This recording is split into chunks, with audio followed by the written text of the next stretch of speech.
This one is for you DIY guys. Today I'm going to show you how to spot repair a bumper, because everybody screws their bumper up at one point or another.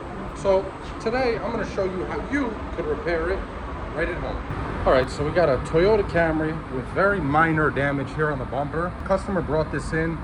They want to pay cash. So what we're going to do for him is we're not removing anything. We're just going to repair, paint, and blend out. First thing you're going to want to do is take care of the damage.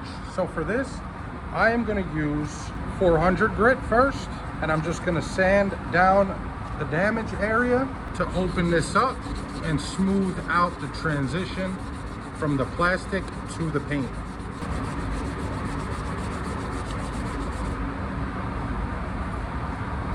Now I'll continue to do that to the other areas as well.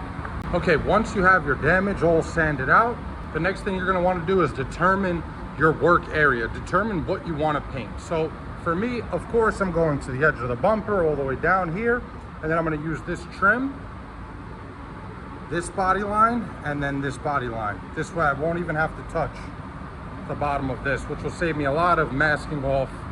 Once you know what your work area is, you're going to want to mask that off. So I'll go ahead and do that now. Now our work area is masked off, ready for prep. I'm going to use a gray Scotch pad. I would recommend you guys do the same thing. You could use a red, although I feel those sand scratches are too inconsistent and sometimes can show through your base, especially with metallic colors. If your car is a metallic color, you're definitely going to want to use a gray one, not a red one. You'll scuff the entire work area until there is no gloss left. If there's any shiny spots, your paint is not going to stick. Okay, I just finished scuffing our work area. I just want to mention, if you're doing this at home and you're not going to use sealer like I am, what you're going to want to do now is take some Bulldog, which is adhesion promoter. Wherever there's bare plastic, shoot some Bulldog. Then you can shoot some 2K primer right over those spots where there's exposed plastic. Let it dry. Usually that can primer takes about 15-20 minutes, depending on the temperature and humidity. Then you'll sand that primer down with 600 grit, and you'll be ready for paint. All right, after giving it some thought, I decided that I'm not going to seal that, just for the people out there who are going to go straight into color.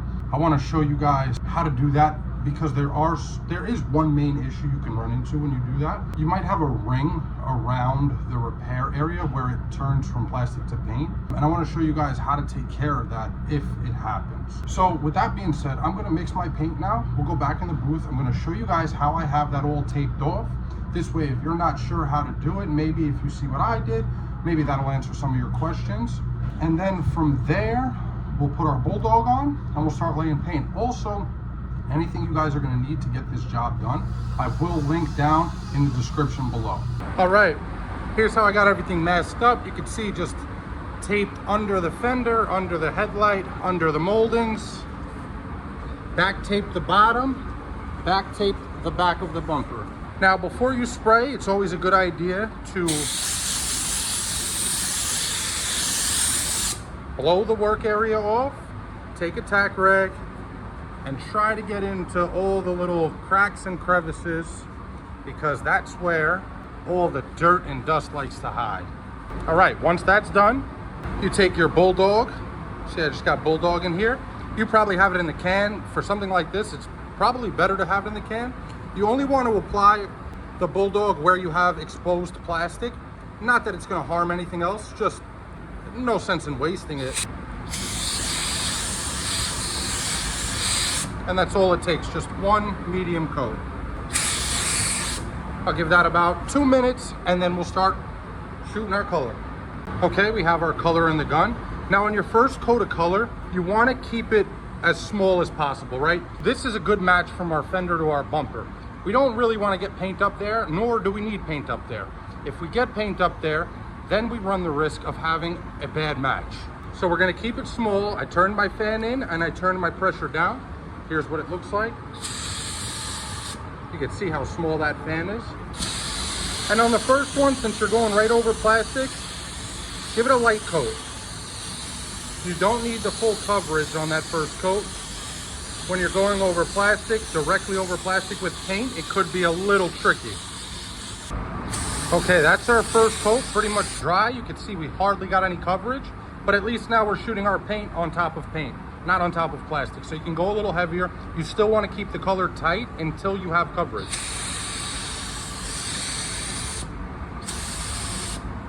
All right, we have about 85% coverage. We don't have any rings around our repair area, but sometimes, like I mentioned, where the plastic meets the paint, sometimes when you put paint over that, directly over that without sealer or primer or anything, you'll have a ring. All you would have to do is take some 1200 or 1000 grit and just sand directly on that ring to smooth out that transition. Now we're ready to start blending this out. So what I'll do is I'll turn my fan open about a half a turn. You see we have a bigger fan pattern now. You also want to turn your pressure up a little. There we go. And what I'll do now, I'll go over both of these from a little farther back. And this one, because I want to keep the color away from here, what I'll do is I'll shoot it this way.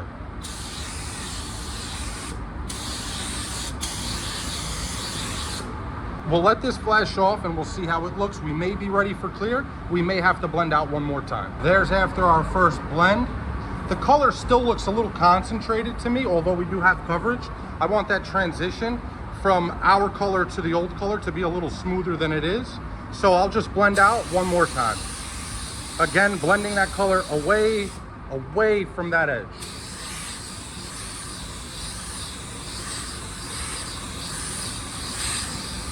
And if you're gonna go this way, just go down, don't go up.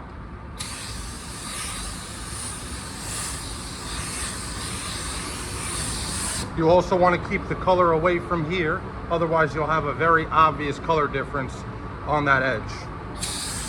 Although sometimes you get away with it because the color looks different from two different angles.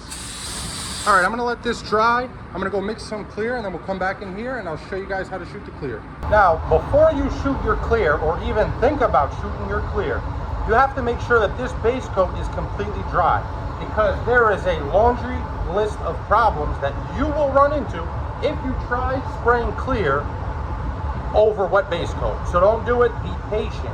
I'm gonna go ahead and air dry it. A good way to tell if your base coat is dry, wherever you sprayed it, just take your finger, put it on the surrounding area and twist your finger.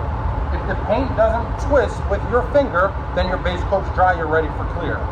All right, so the first thing I want to mention is, where if you are doing anything like this, where you're breaking your clear in the panel, you don't want to spray your first coat directly over that, because then you're going to build up a thick edge that will be noticeable.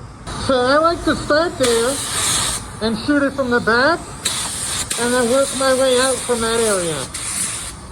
Now, if you don't have a lot of experience shooting clear coat, I would recommend going very light on your first coat.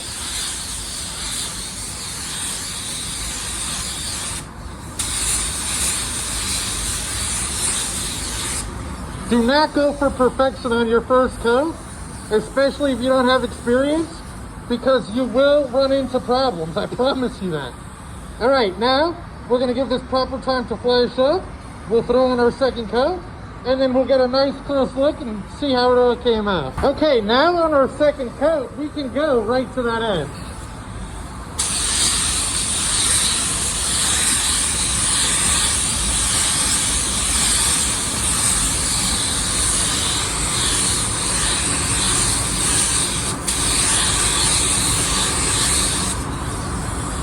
All right, I'm gonna let this flash off and then I'll show you guys how it came out. Okay, here's our finished product. You can see there is no sign of the prior damage anywhere. Also, if you look here, there's no sign of an edge there. And we didn't sacrifice our match up there from the bumper to the fender. And this job, start to finish, probably took about 50 minutes, if that, maybe shorter. So that's how you could repair your bumper at home. It's a very simple job to do. Anybody can do it. I hope you guys enjoyed the video. I hope you got some value out of it.